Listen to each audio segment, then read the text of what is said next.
ওম নমো ভগবতে বাসুদেবায়। জয় শ্রীকৃষ্ণ। রাধে রাধে। একটি রাধা অষ্টমী ব্রত পালন করলে 1,00,000 একাদশী ব্রত পালনের সমান লাভ হয় এবং 1000 কন্যাদানের সমান ফল লাভ হয় এবং পর্বত পরিমাণ স্বর্ণদানের ফলে যে লাভ হয় একটি রাধা অষ্টমী ব্রত পালন করলে তার শতগুণ ফল লাভ হয়। তো আজকে আমরা এই দিনে রাধা অষ্টমী ব্রতের মাহাত্ম্য সম্পর্কে আলোচনা করব এবং কবে পালন করতে হবে রাধা অষ্টমী ব্রত, কিভাবে আপনারা পালন করবেন, বাড়িতে কিভাবে সহজেই এই ব্রত আপনারা বা আমরা পালন করতে পারি তা আলোচনা করব। 11ই সেপ্টেম্বর বুধবার 2024 সারা বিশ্বে পালিত হবে বা উদযাপিত হবে এই রাধা অষ্টমী মহোৎসব ব্রত। এই ভাদ্র মাসের শুক্লপক্ষের অষ্টমী তিথিতে পালিত হয় রাধা অষ্টমী মহোৎসব ব্রত। তো এই তিথি অত্যন্ত মাহাত্ম্যপূর্ণ। দাপর লীলায় এই ভাদ্র মাসের শুক্লপক্ষের অষ্টমী তিথিতে মধ্যাহ্নকালে অনুরাধা নক্ষত্রে বর্ষণার রাওয়াল গ্রামে শ্রীমতী রাধা ঠাকুরানী ভগবান শ্রীকৃষ্ণের হলাদিনী শক্তি শ্রীমতী রাধা ঠাকুরানী তিনি আবির্ভূত হন। শ্রী বৃষভানু মহারাজ এবং শ্রীমতী কীর্তিদা সুন্দরীর কন্যারূপে তিনি আবির্ভূত হন। তো সেই কারণে এই তিথি অত্যন্ত মাহাত্ম্যপূর্ণ। সকল ভক্তগণ সারা বিশ্বে এই ব্রত উদযাপন করেন এবং জন্মাষ্টমী ব্রতের থেকে আরও অধিক মাহাত্ম্য শাস্ত্রে উল্লেখ করা হয়েছে এই রাধা অষ্টমী ব্রতের। সেই কারণে শাস্ত্রে বলা হয়েছে, পদ্মপুরাণে উল্লেখ রয়েছে যে রাধা অষ্টমী ব্রত পালন করলে 1,00,000 একাদশী ব্রত পালনের সমান ফল লাভ হয়। তো সেই কারণে সকলে অবশ্যই এই রাধা অষ্টমী ব্রত পালন করবেন। পরম পুরুষোত্তম ভগবান শ্রীকৃষ্ণ তিনি পূর্ণ শক্তিমান, আর শ্রীমতী রাধা ঠাকুরানী তিনি হচ্ছেন ভগবানের হলাদিনী শক্তি, তিনি পূর্ণ শক্তি। সেই কারণে চৈতন্য চরিতামৃতে উল্লেখ রয়েছে যে রাধা পূর্ণ শক্তি, কৃষ্ণ পূর্ণ শক্তিমান, দুই বস্তুর ভেদ নাহি শাস্ত্র প্রমাণ। শ্রীমতী রাধা ঠাকুরানী ভগবান শ্রীকৃষ্ণের মধ্যে কোনো পার্থক্য নেই। সেই কারণে শ্রীমতী রাধারানী কৃপা লাভ হলে পরম পুরুষোত্তম ভগবান শ্রীকৃষ্ণকে সন্তুষ্ট করতে পারব, এতে তিনি অত্যন্ত প্রসন্ন হবেন। যিনি ভক্তিপূর্ণভাবে রাধা অষ্টমী ব্রত পালন করেন, রাধা এবং কৃষ্ণ অভিন্ন কিন্তু মাধুর্য রস আস্বাদনের জন্য দুই দেহ ধারণ করেছেন এবং ভগবান শ্রীকৃষ্ণের ইচ্ছা তিনি নিজেকে আনন্দ প্রদানের জন্য তার বাম অঙ্গ থেকে তিনি শ্রীমতী রাধা ঠাকুরানীকে গোলক বৃন্দাবনে সৃষ্টির আদি লগ্নে মিলিয়ন মিলিয়ন কোটি কোটি বছর পূর্বে ভগবান শ্রীকৃষ্ণ তিনি শতশৃঙ্গ পর্বতে বসে আছেন। তো সেই শতশৃঙ্গ পর্বতে রাসমঞ্চে যখন ভগবান বসে আছেন, তার ইচ্ছায় তিনি নিজেকে আনন্দ প্রদানের জন্য তিনি তার বাম অঙ্গ থেকে শ্রীমতী রাধা ঠাকুরানীকে প্রকট করলেন এবং রাধারানী তিনি আবির্ভূতা হয়ে তৎক্ষণাৎ তিনি ভগবান শ্রীকৃষ্ণের সেবায় যুক্ত হওয়ার জন্য, তাকে সন্তুষ্ট করার জন্য ধাবমান হলেন। তো সেই কারণেই রাসমঞ্চের রা এবং তিনি যে ধাবমান হয়েছিলেন অর্থাৎ ধাবিত হয়েছিলেন পুষ্প চয়নের জন্য ভগবানকে সন্তুষ্ট করার মানুষে, তো সেই কারণে সেখান থেকে ধা। তো শ্রীমতী রাধা ঠাকুরানী তিনি আমাদেরকে সেই শিক্ষায় প্রদান করেছেন যেন আমরা সর্বদা ভগবান শ্রীকৃষ্ণের সেবায় যুক্ত থাকার জন্য, ভগবানকে আনন্দ প্রদান করার জন্য, সর্বদা যেন আমরা ভগবানকে সন্তুষ্ট করার জন্য সদা সর্বদা যেন যুক্ত থাকি। এবং শ্রীমতী রাধা ঠাকুরানীর থেকে এই সমস্ত লক্ষ্মী দেবীগণের প্রকাশ, সমস্ত গোপীগণের প্রকাশ এবং ভগবানের সমস্ত মহিষীগণের প্রকাশ, সমস্ত স্ত্রীগণের প্রকাশ, এই তিন গণের প্রকাশ হয়েছে শ্রীমতী রাধা ঠাকুরানীর থেকে। তিনি বৈকুণ্ঠ লক্ষ্মী মহালক্ষ্মী দেবী, তার থেকে সর্বলক্ষ্মী দেবীর প্রকাশ হয়েছে। কিন্তু এই অনন্ত লক্ষ্মী দেবীর প্রকাশ হয়েছে শ্রীমতী রাধা ঠাকুরানীর থেকে। পরমেশ্বর ভগবান শ্রীকৃষ্ণ তিনি সর্বশক্তিমান, তিনি সর্বাকর্ষক। কৃষ্ণ শব্দের অর্থ হচ্ছে তিনি সব কিছুকে আকর্ষণ করে, তিনি সকলকে আকর্ষণ করেন। কিন্তু শ্রীমতী রাধারানী তিনি ভগবানকে, কৃষ্ণকে আকর্ষণ করেন। পরমেশ্বর শ্রী ভগবান শ্রীকৃষ্ণ তিনি মদনদেবকে মোহিত করেন বলে তার নাম মদন মোহন। আর শ্রীমতী রাধা ঠাকুরানীর নাম হচ্ছে মদন মোহন মোহিনী, কারণ তিনি পরমেশ্বর ভগবান শ্রীকৃষ্ণ মদন মোহনকেও মোহিত করেন। তো প্রতি যুগে যুগে ভগবানের অংশ অবতার কলা অবতার রূপে আগমন করেন বিভিন্ন কার্য সাধনের জন্য। কিন্তু ব্রজেন্দ্র নন্দন ভগবান শ্রীকৃষ্ণ তিনি কিন্তু প্রতি যুগে আসেন না, তিনি ব্রহ্মার প্রতি কল্পে একবার আসেন। অষ্টবিংশতি চতুর্যুগের দাপরের তৃতীয় সন্ধ্যায় ভগবান শ্রীকৃষ্ণ ব্রজেন্দ্রনন্দন যখন আগমন করেন, তখন শ্রীমতী রাধা ঠাকুরানীও কিন্তু তার লীলায় যুক্ত হওয়ার জন্য আগমন করেন, এবং সেই তিথি হচ্ছে ভাদ্র মাসের শুক্লপক্ষের অষ্টমী তিথি। তো সেই কারণে এই তিথি অত্যন্ত মাহাত্ম্যপূর্ণ। আমাদের সকলকে এই উপবাস ব্রত পালন করতে হয়। অনেকেই প্রশ্ন করেছেন, মাতাজি যারা জন্মাষ্টমী ব্রত পালন করতে পারেননি কোনো না কোনো কারণে, তারা কি পারবে এই রাধাষ্টমী ব্রত পালন করতে?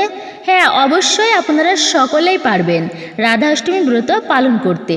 প্রত্যেক মানুষের কর্তব্য হচ্ছে রাধাষ্টমী ব্রত পালন করা। যারা কিন্তু দুর্ভাগা তারা এরকমটি বলে থাকেন যে কোনো শাস্ত্রে শ্রীমতী রাধারানীর অস্তিত্ব নেই, এমন ধরনের নানা রকম কথা বলে থাকে। যদি কেউ আপনাদের কাছে এইরকম বলে থাকে তাহলে বুঝবেন সেই ব্যক্তি হচ্ছে অত্যন্ত দুর্ভাগা এবং সে অত্যন্ত মূঢ়, অর্থাৎ তার এখনও বুদ্ধি হয়নি, তার এখনও সদ্বুদ্ধির উদয় হয়নি, তার এখনও পর্যন্ত সদ্জ্ঞান হয়নি। কারণ সমস্ত শাস্ত্রে, শ্রুতিশাস্ত্র এবং স্মৃতিশাস্ত্র সমস্ত শাস্ত্রেই শ্রীমতী রাধা ঠাকুরানীর মহিমা বর্ণনা করা হয়েছে, এবং দেবাদিদেব মহাদেব তিনি নিজেও শ্রীমতী রাধারানীর মহিমা কীর্তন করেছেন। যারা শ্রীমতী রাধারানীর অস্তিত্বকে স্বীকার করতে চায় না তারা শিবজি অর্থাৎ শিব ঠাকুরকেও মানে না। যদি তারা শিব ঠাকুরের চরণে অপরাধ করে থাকে এবং শ্রীমতী রাধারানীর চরণে অপরাধ করে, তাহলে তাদের কি গতি হবে? তাদের কথা আপনি শুনবেন না, তাদের কথা শোনা মাত্রই আপনি কানে আঙ্গুল দিয়ে রাখবেন। তো আসুন আমরা এখন শ্রীমতী রাধা অষ্টমী ব্রতের সংক্ষিপ্ত মাহাত্ম্য সম্পর্কে আলোচনা করব। পদ্মপুরাণে ব্রহ্মখণ্ডে উল্লেখ রয়েছে, এবং এরপর আমরা আলোচনা করব কিভাবে এই ব্রত পালন করা হয়, এটি আমরা সংক্ষেপে আলোচনা করব। পদ্মপুরাণে ব্রহ্মখণ্ডে সপ্তম অধ্যায়ের 1 থেকে 44 নম্বরের এই রাধা অষ্টমী ব্রতের মাহাত্ম্য সম্পর্কে বর্ণনা করা রয়েছে, আপনারা পাঠ করতে পারেন।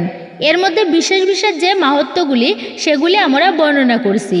যদি কেউ রাধা অষ্টমী শ্রদ্ধার সহিত পালন করে তাহলে তার সকল পাপরাশি বিদূরিত হয়ে যায়, কোটি ব্রহ্মহত্যার পাপ দূর হয়, এবং বলা হয়েছে সে সহস্র একাদশী ব্রত পালনের শতগুণ ফল লাভ করতে পারে।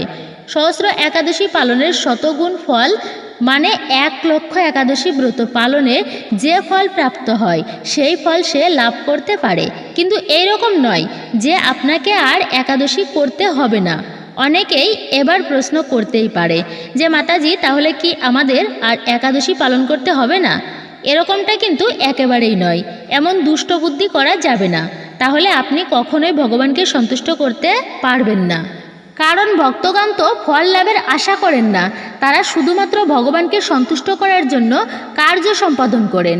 ভগবান আপনাকে বিশেষ বিশেষ উপহার আপনাকে দিতেই পারেন, কিন্তু তার মানে এই নয় যে আপনি এটির সুযোগ নিয়ে দুষ্ট বুদ্ধির দ্বারা তা করবেন, তাহলে আপনি কখনোই ভগবানকে সন্তুষ্ট করতে পারবেন না। ভক্ত হবে সরল, সরল হৃদয়ে সে ভগবানের সেবায় যুক্ত হবে। তাই যতদিন আপনার জীবন রয়েছে প্রত্যেকটি জন্মাষ্টমী ব্রত, রাধাষ্টমী ব্রত, একাদশী ব্রত প্রভৃতি এমন সকল ব্রত পালন করতে হবে। যারা অসুস্থ রয়েছেন বা যাদের পক্ষে সম্ভব নয় তারা ফলমূল গ্রহণ করে হলেও ব্রত পালন করুন, কিন্তু অবশ্যই ব্রত পালন করতে হবে। এর হতবুদ্ধি করা যাবে না যে একটি রাধা অষ্টমী ব্রত পালন করলে 1 লক্ষ একাদশীর ফল তো হয়েই যাবে, তাহলে আমার আর একাদশী করতে হবে না। এই ধরনের কপটকতা করলে আপনি কখনোই ভগবানের সন্তুষ্টি লাভ করতে পারবেন না। পর্বত পরিমাণ স্বর্ণ দান করলে যে লাভ হয় চিন্তা করতে পারছেন? কলিযুগে কারোর দ্বারা সম্ভব? একটি পর্বত পরিমাণ স্বর্ণ দান করা কারোর দ্বারাই সম্ভব নয়, কিন্তু শাস্ত্রে বলা হয়েছে পর্বত পরিমাণ স্বর্ণ দান করলে যে ফল লাভ হয়, কোনো ব্রাহ্মণকে পর্বত পরিমাণ স্বর্ণ দান করলে যে ফল আপনি পাবেন তা ভগবানের সেবায় পর্বত পরিমাণ স্বর্ণদান করলে সেই রূপ ফল অর্থাৎ তার শতগুণ ফল লাভ করতে পারবেন যদি একটি মাত্র রাধা অষ্টমী ব্রত নিষ্ঠা সহকারে সঠিকভাবে পালন করেন। এবং শাস্ত্রে এও বলা হয়েছে কোনো ব্যক্তি যদি সঠিকভাবে সৎ পাত্রে শুদ্ধ ব্রাহ্মণ দ্বারা এবং বৈদিক শাস্ত্র সিদ্ধান্ত উপায়ে কন্যা দান করেন তাহলে তিনি মহাপুণ্যের অধিকারী হন। কিন্তু এই রাধাষ্টমী ব্রত পালন করলে সহস্র কন্যাদানের সমান ফল লাভ হয়। এই পৃথিবীতে 3.5 কোটি তীর্থ রয়েছে, তীর্থ স্থান রয়েছে। সকলে তীর্থে কেন যান? এই কারণেই যে ভগবানের বিশেষ কৃপা লাভের জন্য, কেউ পুণ্য লাভের জন্য তীর্থে গমন করেন। কিন্তু রাধাষ্টমী ব্রত পালন করলে সকল তীর্থে ভ্রমণের যে ফল লাভ হয় সেই ফল প্রাপ্ত করা যায় শুধুমাত্র একটি রাধাষ্টমী ব্রত পালনের ফলে।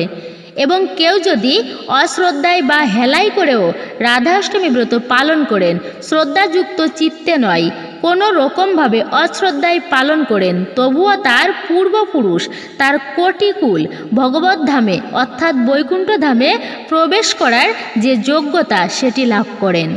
তাদেরকে ভগবান সেই সুযোগ প্রদান করেন। তার সেই কোটি পূর্বপুরুষ এবং উত্তর পুরুষ তাদেরকে সুযোগ প্রদান করবেন যেন তারা ভগবত ধামে প্রবেশ করতে পারেন। পদ্মপুরাণে ব্রহ্মখণ্ডে আরও উল্লেখ রয়েছে, যদি কেউ রাধা অষ্টমী ব্রত পালন না করে তার কি হবে? তাকে বলা হয়েছে মূঢ় অর্থাৎ বোকা। যদি কোনো বোকা মানুষ রাধা অষ্টমী ব্রত পালন না করে, অর্থাৎ কোনো ব্যক্তি যদি রাধা অষ্টমী ব্রত পালন না করে, তাহলে বলা হয়েছে তাকে কেউই নরক থেকে রেহাই দিতে পারবে না। শত কোটি কল্পকাল নরকে বাস করতে হবে। এক কল্প মানে হচ্ছে মানুষের হিসাবে 432 কোটি বছর। তাহলে যদি কেউ রাধা অষ্টমী ব্রত পালন না করেন, নরকে বাস করতে হবে শত কোটি বছর। যদি কোনো নারী সধবা হোক বা বিধবা হোক বা কোনো মেয়ে যদি রাধাষ্টমী ব্রত পালন না করেন, তাহলেও তাকে কোটি কল্পকাল নরকে বাস করতে হবে। এবং কখনো যদি তার সৌভাগ্য হয় বা মনুষ্যকুল প্রাপ্ত করে, যেটি অত্যন্ত দুর্লভ এই মানব জীবন প্রাপ্ত করা, যদি তার সেই সৌভাগ্য হয়েও থাকে, তবুও তাকে অল্পকালে বা অকালেই তাকে বিধবা হতে হবে। সেই কারণেই বলছি সকলকেই, নারী পুরুষ ছেলে মেয়ে বৃদ্ধ সকলেই রাধাষ্টমী ব্রত অবশ্যই পালন করতে হবে। যদি কেউ রাধাষ্টমী ব্রত পালন করেন, এই যে ব্রতের মাহাত্ম্য কথা পদ্মপুরাণে ব্রহ্মখণ্ডে উল্লেখ রয়েছে, এই ব্রতের মাহাত্ম্য কথা মনোযোগ সহকারে শ্রবণ করেন বা পাঠ করেন, তাহলে তিনি অনন্তকাল বৈকুণ্ঠ ধামে বাস করার সৌভাগ্য লাভ করে। তো এইভাবে শাস্ত্রে রাধা অষ্টমী ব্রতের অনেক অনেক মাহাত্ম্য বর্ণনা করা হয়েছে। আপনারা সকলে অবশ্যই রাধা অষ্টমী ব্রত পালন করবেন। কিন্তু কিভাবে ব্রত পালন করতে হবে চলুন আমরা শ্রবণ করি। এই দিন অবশ্যই উপবাস ব্রত পালন করতেই হবে, কিন্তু কমপক্ষে দুপুর 12টা পর্যন্ত উপবাস। কিন্তু কেউ কেউ রয়েছেন বিভিন্ন মঠ মন্দিরে, অনেকেই রয়েছেন যারা পূর্ণ দিবস উপবাস পালন করেন। সে ঠিক আছে, করতে পারেন, কিন্তু এই রকম নয় যে আপনি পূর্ণ দিবস করবেন কিন্তু অন্যদের সমালোচনা নিন্দা আদি করবেন। তাহলে কিন্তু শ্রীমতী রাধা ঠাকুরানী আপনার প্রতি সন্তুষ্ট হবেন না এবং আপনার হিতে বিপরীত হতে পারে। এর ফলে পাপের ফল ভোগ করতে হবে। তাই কোনো বৈষ্ণবের নিন্দা করা যাবে না, সমালোচনা করা যাবে না। কেউ পূর্ণ দিবস উপবাস করছে বা কেউ দুপুর 12টা পর্যন্ত উপবাস করছে, যাই হোক প্রত্যেকেই তো ভগবানের সেবায় নিযুক্ত রয়েছেন। এবং আপনি যদি উপবাস পালন করেছেন, নিজেকে বৈষ্ণব বলে দাবি করেন, তাহলে কেন আপনি অন্যদের সমালোচনা করবেন? কেন পরনিন্দা পরচর্চা করবেন? এগুলো থেকে একদমই বিরত থাকবেন। রাধা অষ্টমী ব্রতের আগের দিন, পরের দিন যারা আমিষাহারী ব্যক্তি রয়েছেন, রাধা অষ্টমী ব্রতের পরে একাদশী রয়েছে, তাদেরকে বলছি অষ্টমীর আগের দিন হচ্ছে সপ্তমী, আবার রাধা অষ্টমীর পরের দিন হচ্ছে নবমী, একাদশীর আগের দিন হচ্ছে দশমী, পরের দিন হচ্ছে দ্বাদশী। তো পুরো সপ্তাহ জুড়ে আপনাদেরকে আমিষ আহার বর্জন করতে হবে সম্পূর্ণরূপে। যারা আমিষভোজী রয়েছেন তাদের ক্ষেত্রে আর যারা প্রসাদভোজী বা নিরামিষভোজী রয়েছেন তাদের তো কোনো কথাই নেই। তো এই ব্রতের আগের দিনে আপনারা ভগবানের কাছে প্রার্থনা করবেন, শ্রীমতী রাধারানীর কাছে প্রার্থনা করবেন যেন আপনারা সঠিকভাবে এই ব্রত পালন করতে পারেন। ব্রতের দিন ভোরবেলায় ব্রাহ্ম মুহূর্তে আপনারা শয্যা ত্যাগ করে প্রাতঃ স্নান করে শুদ্ধ পরিষ্কার বস্ত্র পরিধান করবেন এবং শ্রী রাধা মাধবের মঙ্গল আরতি করবেন। রাধারানীর নিকট প্রার্থনা করবেন যেন আপনারা সঠিকভাবে এই ব্রত পালন করতে পারেন। বা ব্রতের দিন ভোরবেলায় ব্রাহ্ম মুহূর্তে আপনার শয্যা ত্যাগ করে প্রাতঃ স্নান করবেন, মঙ্গল আরতি করবেন, ভগবান শ্রীকৃষ্ণ এবং শ্রীমতী রাধা ঠাকুরানীর নিকট ব্রতের সংকল্প এবং প্রার্থনা করুন যেন তাদের কৃপায় সঠিকভাবে সম্পূর্ণ ব্রত সম্পূর্ণ করতে পারেন এবং তাদের বিশেষ কৃপা লাভ করতে আমরা যেন পারি। আপনারা বেশি বেশি হরিনাম জপ করবেন, নাম কীর্তন করবেন, ভগবানের পূজা অর্চনা করবেন, রাধা মাধবের চরণে আপনারা পুষ্প অর্পণ করবেন। যাদের বাড়িতে শ্রী বিগ্রহ নেই বা যাদের বাড়িতে বিগ্রহ সেবার ব্যবস্থা নেই তাহলে আপনারা নিশ্চয়ই ছবি বা চিত্রপটে, হ্যাঁ অবশ্যই ছবি বা চিত্রপটে রাধা মাধবের সেবা করছেন, এতে কোনো সমস্যা নেই। আপনারা সকলেই রাধা মাধবের চিত্রপটের সেবা পূজা অর্চনা করতে পারবেন। বিগ্রহ সেবার ক্ষেত্রে অনেক কঠিন বিধি রয়েছে, হয়তো সকলের পক্ষে সম্ভব নাও হতে পারে, তাই সর্বোত্তম হচ্ছে বাড়িতে চিত্রপটে সেবা করা। অনেকেই প্রশ্ন করেছেন, মাতাজি আমি কি রাধাকৃষ্ণের বিগ্রহ আনতে পারি, আমি তা প্রতিষ্ঠা করতে পারি? এই ধরনের প্রশ্ন অনেক পেয়ে থাকি। তো সেক্ষেত্রে তৎসমাধান বা উত্তম সমাধান হচ্ছে আপনারা চিত্রপটে সেবা করুন, তাহলেও ভগবানকে সন্তুষ্ট করতে পারবেন। আপনারা বাড়িতে রাধা মাধবের চিত্রপটে সেবা পূজা করতে পারবেন। তো সেক্ষেত্রে ভগবান শ্রীকৃষ্ণের চরণে তুলসীপত্র পুষ্প অর্পণ করবেন এবং শ্রীমতী রাধারানীর চরণে শুধুমাত্র পুষ্প অর্পণ করবেন। এবং যেহেতু শ্রীমতী রাধা ঠাকুরানী মধ্যাহ্নকালে আবির্ভূত হয়েছেন অনুরাধা নক্ষত্রে, তো সেই কারণে মধ্যাহ্নকালে বিশেষ সেবা পূজা বা মহা অভিষেক, মহা আরতি, ভোগ নিবেদন প্রভৃতি হয়ে থাকে। তো আপনারা বিভিন্ন মন্দিরেও যুক্ত হতে পারেন, আপনারা বাড়িতেও চিত্রপটে অভিষেক করতে পারেন মধ্যাহ্নকালে। যেরকমভাবে জন্মাষ্টমী ব্রতে অভিষেক করেছেন সেই রকমভাবেই দুধ, দই, ঘি, মধু দিয়ে, ডাবের জল, চিনির রস, ফলের রস প্রভৃতি দিয়ে আপনারা ভক্তি সহকারে রাধা মাধবের অভিষেক করবেন এবং এরপর বিশেষভাবে মহা আরতি করবেন এবং ভোগ নিবেদন করবেন। অন্ন ব্যঞ্জন সবজি প্রভৃতি রন্ধন করে শুদ্ধভাবে রন্ধন করে আপনারা রাধা মাধবকে নিবেদন করতে পারেন এবং দুপুর 12টার পরে অন্নপ্রসাদ গ্রহণ করা যাবে এবং সেটি হচ্ছে পারণ। দুপুর 12টার পরে অন্নপ্রসাদ গ্রহণ করে পারণ করা যাবে। তো এই সম্পর্কে বহু শাস্ত্রে প্রমাণ আছে, বায়ুপুরাণে এবং অন্যান্য শাস্ত্রে উল্লেখ রয়েছে যে উৎসব অন্তে অর্থাৎ রাধা অষ্টমী ব্রত শেষে পারণ করা যাবে। সেক্ষেত্রে যেহেতু রাধা অষ্টমী উৎসব হচ্ছে মধ্যাহ্নকালে হয়ে থাকে, তো সেই কারণে উৎসব অন্তে পারণ করা যায় অর্থাৎ অন্নপ্রসাদ গ্রহণ করা যায়।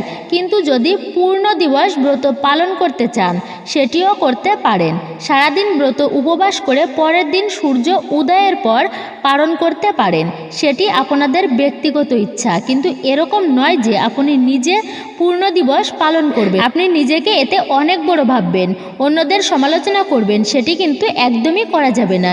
এবং এই দিনে আপনারা শ্রীমতী রাধারানীর লীলা মহিমা শ্রবণ করবেন বা পাঠ করতে পারেন।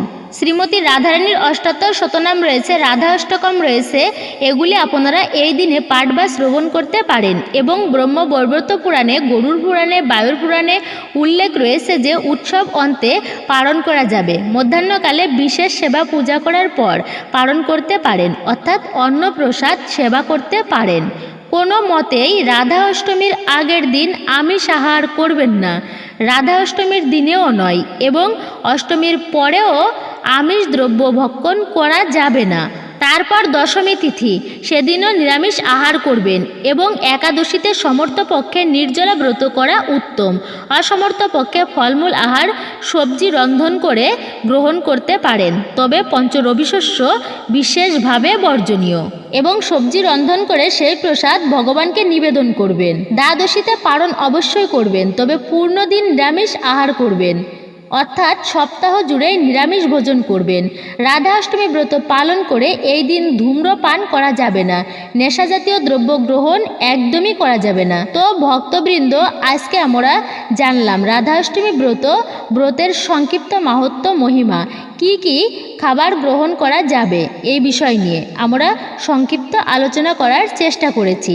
তো সকলেই সঠিক দিনে সঠিকভাবে ব্রত পালন করবেন। 11ই সেপ্টেম্বর বুধবার ব্রত পালন করুন এবং ভগবানের বিশেষ কৃপা লাভ করুন। এবং অবশ্যই আপনি নিজে তো ব্রত পালন করবেনই, আপনার পরিবারের সকলকে, বন্ধুবান্ধব, প্রতিবেশী, তাদেরকেও উৎসাহিত করবেন। সহজেই দুপুর 12টা পর্যন্ত উপবাস রেখে তারপরে পালন করতে পারবেন। আর আগের দিন রাত 11টার মধ্যে খাবার খেয়ে দাঁত ব্রাশ করে নেবেন। তাহলে আজকের ভিডিওটি কেমন লাগলো কমেন্ট করে আপনার মূল্যবান মতামত জানাতে ভুলবেন না। এবং কমেন্ট সেকশনে অবশ্যই জয় শ্রীকৃষ্ণ, রাধে রাধে বা আপনার ইষ্ট দেবতার নাম একবার হলেও লিখে যাবেন। সকলে ভালো থাকুন, সুস্থ থাকুন। আর চ্যানেলে যদি আপনি নতুন হয়ে থাকেন, ছোট্ট একটি অনুরোধ করব, চ্যানেলটি অবশ্যই সাবস্ক্রাইব করে পাশের নোটিফিকেশন বেল বাটনটি অন করে দিবেন। ভিডিওটি ভালো লাগলে অবশ্যই একটি লাইক করবেন। ভিডিওটি শেষ পর্যন্ত ধৈর্য সহকারে দেখার জন্য আপনাকে অসংখ্য ধন্যবাদ।